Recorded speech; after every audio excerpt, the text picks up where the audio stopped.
क्या आप जानते हैं कि महाकालेश्वर मंदिर में रात के समय कुछ ऐसा होता है जो दुनिया के किसी और शिव मंदिर में नहीं होता। इस मंदिर में की जाने वाली भस्म आरती सिर्फ एक परंपरा नहीं बल्कि एक रहस्य है जिसे जानकर आप हैरान रह जाएंगे। लेकिन ये तो सिर्फ एक रहस्य है। क्या आपने कभी सुना है कि इस मंदिर में एक ऐसी सीढ़ी है जो सीधा पाताल से जुड़ी हुई मानी जाती है। कहा जाता है कि यदि कोई उस गुप्त द्वार को पार कर जाए तो वह कभी वापस नहीं लौटता।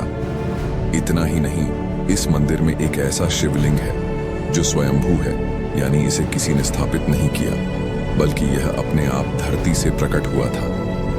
विज्ञान भी इस बात का जवाब नहीं दे पाया कि आखिर यह शिवलिंग हजारों सालों से खुद को सुरक्षित और ऊर्जावान कैसे बनाए हुए है। तो आइए जानते हैं महाकालेश्वर मंदिर के वे अद्भुत रहस्य जो इसे सिर्फ एक मंदिर नहीं बल्कि एक अनसुलझी पहेली बनाते हैं। उज्जैनी की पवित्र भूमि, जहां काल भी ठहर जाता है, जहां मृत्यु भी एक रहस्य बन जाती है और जहां धरती के गर्भ में छिपा है कुछ ऐसा जिसे आज तक कोई पूरी तरह समझ नहीं सका। क्या आप जानते हैं कि महाकालेश्वर मंदिर के नीचे कुछ ऐसा छिपा है जिसे जानने की कोशिश करने वाले कई लोग रहस्यमयी घटनाओं का शिकार हो चुके हैं। कुछ कहते हैं यहाँ गुप्त सुरंगें हैं जो प्राचीन काल में तंत्र साधना का केंद्र थी, तो कुछ का मानना है कि यहाँ कोई अलौकिक शक्ति अभी भी सक्रिय है। क्या यह सिर्फ किंवदंती है या फिर इस मंदिर के नीचे सच में छिपा है कोई अदृश्य रहस्य? महाकालेश्वर एक ऐसा नाम जो स्वयं काल पर भी शासन करता है, लेकिन इस मंदिर के नीचे क्या कुछ छिपा है इसके बारे में बहुत कम लोग जानते हैं। कई इतिहासकार मानते हैं कि महाकालेश्वर मंदिर के नीचे प्राचीन सुरंगें मौजूद हैं। किंवदंतियों के अनुसार ये सुरंगें उज्जैन के अन्य पवित्र स्थानों से जुड़ी थीं, जैसे कि काल भैरव मंदिर, राजा विक्रमादित्य की गद्दी और यहाँ तक कि शिप्रा नदी तक। उज्जैन का महाकालेश्वर मंदिर कोई साधारण शिव मंदिर नहीं है। यह इतिहास, शक्ति और रहस्य का संगम है। इसका वर्णन न केवल पुराणों में मिलता है बल्कि हजारों सालों से यह आस्था का केंद्र भी बना हुआ है। महाकालेश्वर मंदिर की संरचना जितनी भव्य है उतनी ही रहस्यमयी भी। इस मंदिर के गर्भगृह के पास एक ऐसा गुप्त मार्ग बताया जाता है जिसे अब हमेशा के लिए बंद कर दिया गया है। लेकिन यह मार्ग कहाँ जाता था? कहा जाता है कि यह सीढ़ी मंदिर के भीतर ही एक गहरे तहखाने की ओर जाती थी जो पाताल लोक से जुड़ा हुआ माना जाता है। प्राचीन कथाओं के अनुसार इस मार्ग का उपयोग विशेष साधु संतों और तांत्रिकों द्वारा गुप्त साधनाओं के लिए किया जाता था। हमारे हिंदू शास्त्रों में 3 लोकों का वर्णन मिलता है। कई ग्रंथों में यह उल्लेख मिलता है कि पाताल लोक तक पहुंचने के कुछ गुप्त मार्ग पृथ्वी पर मौजूद हैं। माना जाता है कि महाकालेश्वर मंदिर की यह सीढ़ी भी ऐसा ही एक मार्ग थी जो सीधे पाताल तक जाती थी। कुछ विद्वानों का मानना है कि यह मार्ग अतीत में नागलोक और पाताल लोक तक साधु संतों की यात्रा के लिए इस्तेमाल होता था। महाकालेश्वर मंदिर और उज्जैन का इतिहास राजा भर्तृहरि से गहराई से जुड़ा हुआ है। राजा भर्तृहरि, जो पहले उज्जैन के राजा थे, बाद में सांसारिक मोह माया त्याग कर एक महान योगी बन गए। कहा जाता है कि उन्होंने इसी मंदिर के पास स्थित गुप्त गुफा में कठोर तपस्या की थी। कुछ मान्यताओं के अनुसार उन्होंने इसी गुप्त मार्ग का उपयोग किया और साधना में लीन होने के लिए अदृश्य हो गए। यह गुप्त मार्ग हमेशा से रहस्य में डूबा रहा है। कहा जाता है कि कई वर्षों पहले कुछ सिद्ध साधुओं ने इस सीढ़ी के रहस्य को जानने के लिए इसमें प्रवेश किया, लेकिन वे कभी वापस नहीं लौटे। कुछ लोगों का कहना है कि वे पाताल लोक में चले गए, तो कुछ मानते हैं कि उन्होंने योग सिद्धि प्राप्त कर ली और उसी मार्ग से किसी और लोक में प्रस्थान कर गए। इस घटना के बाद इस मार्ग को हमेशा के लिए बंद कर दिया गया। आज भी महाकालेश्वर मंदिर के कुछ हिस्से ऐसे हैं जहां आम लोगों को जाने की अनुमति नहीं है। कुछ पुरातत्वविदों और इतिहासकारों का मानना है कि यह मार्ग संभवतः एक प्राचीन सुरंग रही होगी जो पुराने समय में उज्जैन के अन्य महत्वपूर्ण स्थलों से जुड़ी हो सकती थी। लेकिन यह सुरंग इतनी रहस्यमयी क्यों है? क्या यह सिर्फ एक साधारण भूमिगत मार्ग था या सच में यह पाताल लोक तक जाता था? कहा जाता है कि जब यह मार्ग खुला था तब कई साधु महात्मा इसमें प्रवेश करने की कोशिश कर चुके थे, लेकिन समय के साथ इस मार्ग के अंदर होने वाली रहस्यमयी घटनाओं और साधुओं के गायब होने के कारण मंदिर प्रशासन ने इसे पूरी तरह से सील कर दिया। आज यह मार्ग एक बंद दरवाजे के पीछे छिपा हुआ है और किसी को भी इसे खोलने की अनुमति नहीं है। क्या यह सिर्फ एक कथा है या सच में यहाँ कोई रहस्य छिपा है? ये सवाल आज भी बना हुआ है। क्या यह सीढ़ी वाकई पाताल लोक तक जाती थी या यह सिर्फ एक मिथक है जिसे समय के साथ बढ़ा चढ़ाकर बताया गया? इसका सही उत्तर शायद कभी न मिले, लेकिन एक बात निश्चित है, महाकालेश्वर मंदिर सिर्फ एक आस्था का केंद्र ही नहीं बल्कि अनगिनत रहस्यों का भंडार भी है।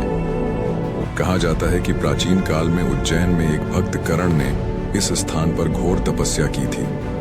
उनकी भक्ति से प्रसन्न होकर भगवान शिव स्वयंभू रूप में यहाँ प्रकट हुए और यहीं बस गए। लेकिन क्या आप जानते हैं कि यह मंदिर कई बार नष्ट हुआ और फिर से बना? 11वीं शताब्दी में इसे मुस्लिम आक्रमणकारियों ने तोड़ दिया, लेकिन मराठा पेशवा श्रीमंत राणोजी शिंदे ने इसे फिर से बनवाया। महाकालेश्वर मंदिर की सबसे रहस्यमयी और चमत्कारी परंपरा है भस्मारती। यह केवल एक पूजा विधि नहीं बल्कि मृत्यु को जीतने का प्रतीक है। लेकिन क्या आप जानते हैं कि प्राचीन काल में इस आरती में चिता की असली भस्म का प्रयोग किया जाता था? इस परंपरा के पीछे एक कहानी है। एक बार उज्जैन में एक राजा ने भगवान शिव की घोर उपासना की। जब उनकी मृत्यु हुई तो उनकी चिता की भस्म को महाकालेश्वर को अर्पित किया गया। तभी से यह परंपरा शुरू हुई। हालांकि अब इसमें बदलाव कर दिया गया है और चिता की भस्म की जगह विशेष भस्म का उपयोग होता है। लेकिन आज भी यह आरती ब्रह्म मुहूर्त में की जाती है और इसे देखने के लिए भक्तों को विशेष अनुमति लेनी पड़ती है। जो भी इस आरती को देख लेता है उसके मन से मृत्यु का भय समाप्त हो जाता है। महाकालेश्वर ज्योतिर्लिंग की सबसे अनोखी बात यह है कि यह स्वयंभू है, यानी इसे किसी ने स्थापित नहीं किया बल्कि यह खुद धरती से प्रकट हुआ। वैज्ञानिकों ने जब इस शिवलिंग का अध्ययन किया तो उन्होंने पाया कि यह लगातार ऊर्जावान बना रहता है। कोई भी बाहरी प्रभाव इस पर असर नहीं डाल सकता। क्या यह सिर्फ आस्था की बात है या फिर इसमें कोई गहरी वैज्ञानिक सच्चाई छुपी है? यहाँ भक्त अपने मुकद्दमे में जीत के लिए भगवान महाकाल को पत्र लिखते हैं और कहा जाता है कि कई लोगों को इस परंपरा से न्याय मिला है। मंदिर की कुछ दीवारों से लगातार ध्वनि सुनाई देती है। वैज्ञानिक भी इसका रहस्य नहीं सुलझा पाए हैं। कई भक्तों और शोधकर्ताओं ने दावा किया है कि जब मंदिर की कुछ दीवारों को धीरे से थपथपाया जाता है तो उनसे गहरी कंपन जैसी गूंज सुनाई देती है, मानो कोई छुपी हुई गुफा या खाली स्थान उसके अंदर मौजूद हो। धार्मिक मान्यताओं के अनुसार महाकालेश्वर मंदिर एक अत्यंत ऊर्जावान स्थल है। कुछ भक्तों का मानना है कि मंदिर की दीवारों से आने वाली ध्वनि कोई साधारण ध्वनि नहीं बल्कि स्वयं भगवान महाकाल की उपस्थिति का प्रमाण है। जब विशेष समय पर मंदिर में मंत्रोच्चारण और घंटों की आवाज गूंजती है तो दीवारें भी उस ऊर्जा को संचित कर लेती हैं, जिससे उनमें कंपन महसूस होता है। यह ध्वनि एक आध्यात्मिक संकेत भी हो सकता है जो भक्तों को शिव की शक्ति का आभास कराता है। आज तक कोई भी स्पष्ट रूप से यह नहीं बता पाया कि मंदिर की दीवारों से आने वाली गूंजती ध्वनि का रहस्य क्या है। क्या यह कोई छुपा हुआ दरवाजा या सुरंग है? क्या यह मंदिर के अंदर की ऊर्जा का प्रभाव है या फिर यह केवल प्राकृतिक ध्वनि तरंगों का खेल है? एक बार मध्य प्रदेश के एक मुख्यमंत्री ने महाकालेश्वर मंदिर में रात में रुकने का फैसला किया था, लेकिन अगली ही सुबह उनकी सरकार गिर गई थी या उन्हें पद से हटना पड़ा था। हालांकि इस घटना का कोई आधिकारिक प्रमाण नहीं है, लेकिन इसे मंदिर की मान्यताओं और रहस्यों से जोड़कर देखा जाता है। मान्यता है कि महाकालेश्वर ज्योतिर्लिंग बहुत शक्तिशाली है और यहाँ रात में रुकना आम लोगों के लिए ही नहीं बल्कि बड़े नेताओं और अधिकारियों के लिए भी अशुभ माना जाता है। ऐसा कहा जाता है कि जो व्यक्ति मंदिर परिसर में रात बिताता है उसे जीवन में किसी न किसी प्रकार की बड़ी परेशानी का सामना करना पड़ सकता है।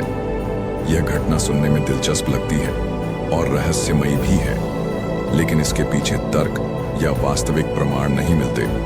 फिर भी महाकाल मंदिर की शक्ति और इसकी आस्था से जुड़े कई और रहस्य भी हैं जो इसे अनोखा बनाते हैं। भले ही विज्ञान इस सवाल का जवाब ढूंढने की कोशिश कर रहा हो, लेकिन भक्तों के लिए यह मंदिर केवल एक ऐतिहासिक स्थान नहीं, बल्कि एक रहस्यमयी आध्यात्मिक केंद्र भी है। कहा जाता है कि जब मंदिर का मुख्य द्वार रात में बंद होता है तो पूरे क्षेत्र में एक अद्भुत ऊर्जा का अनुभव किया जाता है। महाकालेश्वर मंदिर केवल ईश्वर का निवास नहीं, बल्कि एक ऐसा स्थान है जहां समय भी रुक जाता है।